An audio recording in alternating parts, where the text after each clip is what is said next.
My husband is missing. आपका नाम? Vidya Bagchi. বলিউডের অন্যতম সফল থ্রিলার সিনেমা কাহানির শুটিং হয়েছিল কলকাতায়। সেই সময়ের কথা শেয়ার করে নিলেন সুজয় ঘোষ। কিভাবে বাজেট কম থাকায় রাস্তাতেই পোশাক বদলাতে বাধ্য হতেন বিদ্যা বালান সে কথা জানালেন পরিচালক। বলিউড অভিনেত্রী বিদ্যা বালানের ক্যারিয়ারের অন্যতম সুপারহিট সিনেমা হলো কাহানি, যার সিংহভাগ মুটিংই হয় কলকাতার অলিগলিতে। তবে এবার এক সাক্ষাৎকারে এ ছবির শুটিং চলার সময়কার অনেক অজানা ঘটনা শেয়ার করে নিতে দেখা গেল পরিচালক সুজয় ঘোষকে। ঝংকার বিটস, হোম ডেলিভারি এবং আলাদিনের মতো সিনেমা নির্মাণের পর সুজয় ঘোষের ক্যারিয়ারের প্রথম হিট ছিল কাহানি। স্বভাবতই এ ছবির বাজেট ছিল খুবই কম, কারণ একজন নতুন এবং সাফল্যহীন পরিচালকের পেছনে টাকা ঢালতে কেই বা রাজি হবে।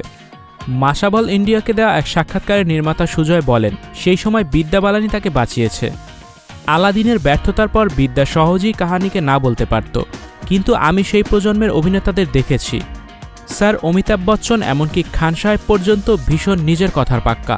তারা যদি কোনো কিছু করার প্রতিশ্রুতি দেয় তবে তারা তা করবেই।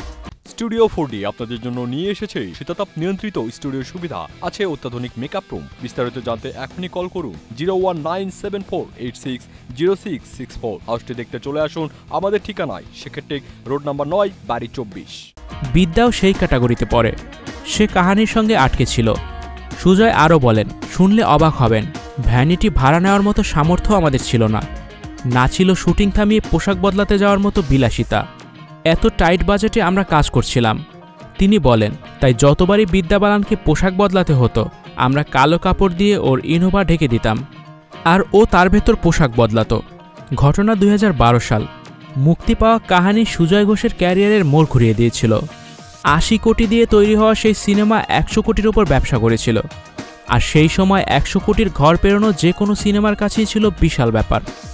বলে রাখা ভালো, ততদিনে নো ওয়ান কিল্ড জেসিকা, পা, ভুলভুলাইয়া, ডার্টি পিকচারের মতো হিট সিনেমায় কাজ করে ফেলেছিলেন বিদ্যা। তাই তার মতো প্রতিষ্ঠিত হিরোইনের কাছে এভাবে পোশাক বদলানোর সিদ্ধান্ত নেওয়া সহজ ছিল না। উল্লেখ্য, সুজয় ঘোষকে এরপর দেখা যাবে কিং খানের সিনেমায়, যেখানে প্রথমবার মেয়ে সুহানার সঙ্গে কাজ করবেন শাহরুখ খান। অন্যদিকে বিদ্যা বালান ফিরছেন ভুলভুলাইয়া 3-এ। ইতিমধ্যে চমক ধরিয়েছে সেই প্রোমো।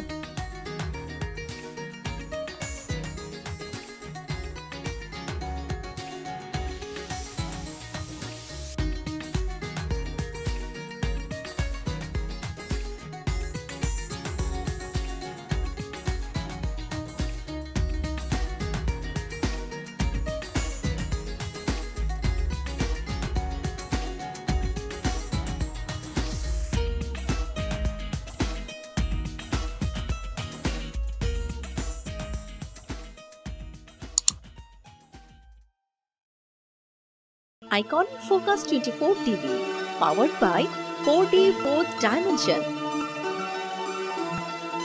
আমাদের চ্যানেলটি সাবস্ক্রাইব করে আমাদের সাথে থাকুন।